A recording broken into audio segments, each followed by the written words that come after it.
Welcome back to another Explainer. Today, we're diving into something really fascinating.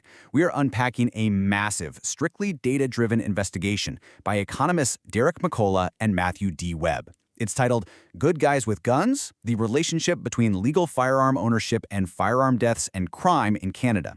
Now look, I know the topic of civilian firearm ownership is incredibly contentious politically, but today, we're stripping all the politics away. We're focusing strictly on the numbers.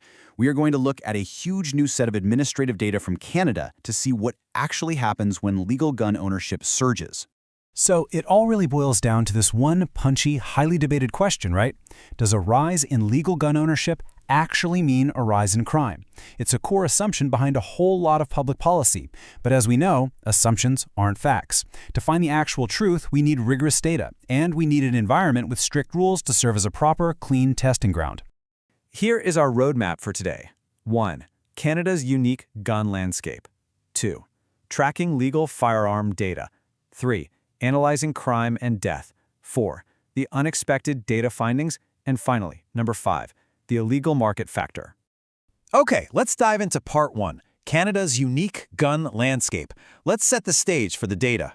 Now, most of the firearms research we hear about comes out of the US, but Canada is a uniquely distinct case study. As you can see in the comparison here, while both countries require owners to be 18, the similarities pretty much end right there. In Canada, background checks, safety training, and licensing are absolutely mandatory and they're federally enforced. In the US, those are only mandatory in some specific states. On top of that, Canada requires a national registration for restricted firearms. They heavily restrict handguns, and they prohibit most magazine-fed semi-automatic rifles. Because the barrier to entry for the legal market is so uniformly high across all of Canada, it provides researchers with an incredibly clean dataset to track lawful owners. It's practically a perfect testing ground.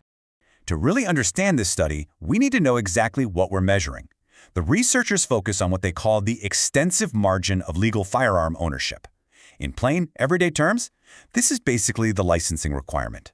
You literally cannot possess a firearm legally in Canada without a valid license. By using administrative data collected by the Royal Canadian Mounted Police, specifically looking at possession and acquisition licenses, or PALs and restricted PALs, along with the Registry of Restricted Firearms, the economists could precisely track the exact footprint of the legal market.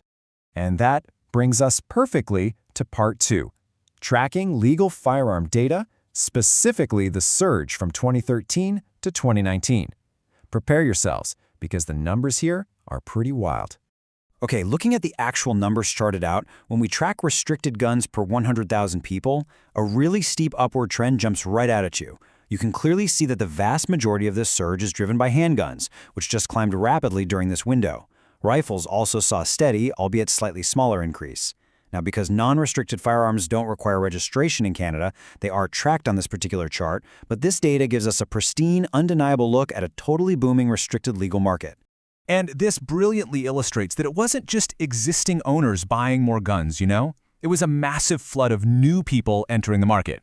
While the standard possession licenses climbed steadily over the years, the restricted licenses, those are the ones required for those handguns we just looked at, well, they skyrocketed. Between 2013 and 2019, the total number of these restricted licenses grew by a staggering 72.88%. Just to put an even finer point on it, get a load of this. 50%. The total number of registered handguns in Canada increased by a massive 50% during this exact same period. And here's the kicker. This 50% jump happened while the adult population of Canada only grew by 8.3%.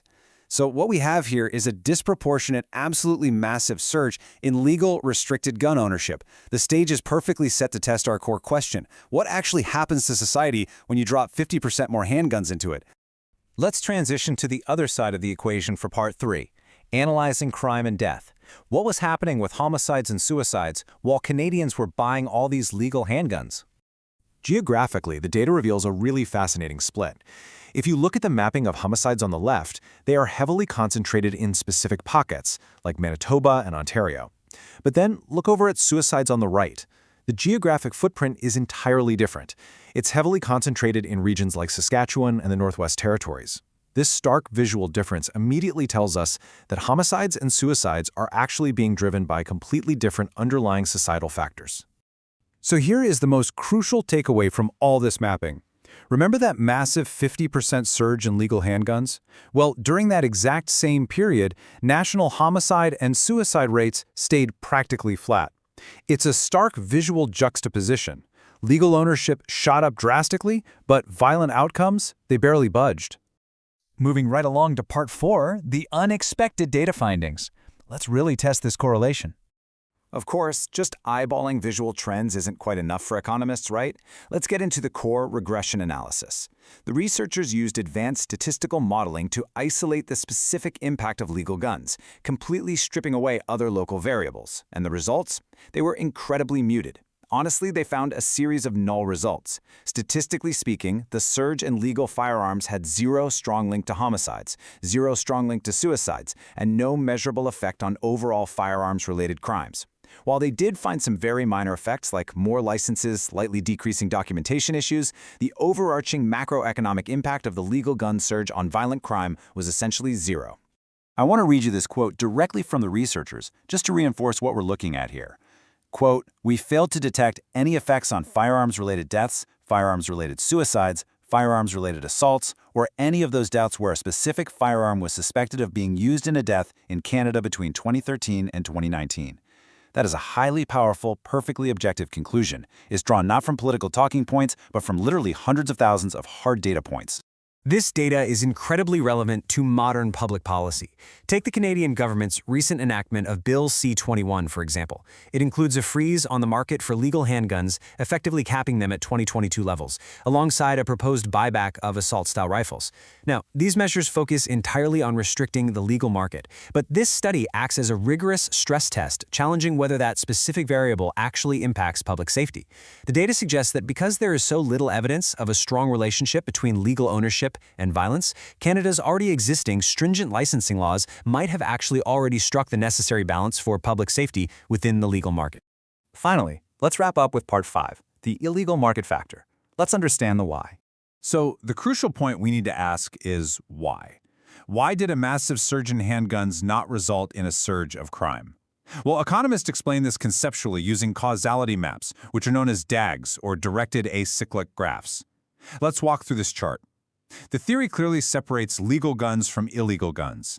It argues that a person with an underlying proclivity for violence is naturally driven toward the illegal market to commit crimes. Because Canada's legal market has such incredibly high barriers to entry, like those mandatory background checks and the intensive training we mentioned, individuals with violent intentions are effectively filtered completely out of the legal route. They operate on two completely different tracks. Let's break down the researchers' theory step by step, because it just makes logical sense. Step 1, a person's underlying motivation totally determines which market they enter. If you intend to commit a crime, you're going to avoid the formal registry and seek out the informal, illegal market. Step 2, that market access dictates the end use. The formal market leads to sport or hunting. The informal market leads to crime. And step 3, because of that high barrier to entry, legal buyers rarely, if ever, actually cross over into criminal use. Therefore, when you're tracking the legal registry data, you are naturally capturing a highly specialized population of individuals with essentially zero proclivity for violence. This explainer leaves us with a highly pragmatic, really important question.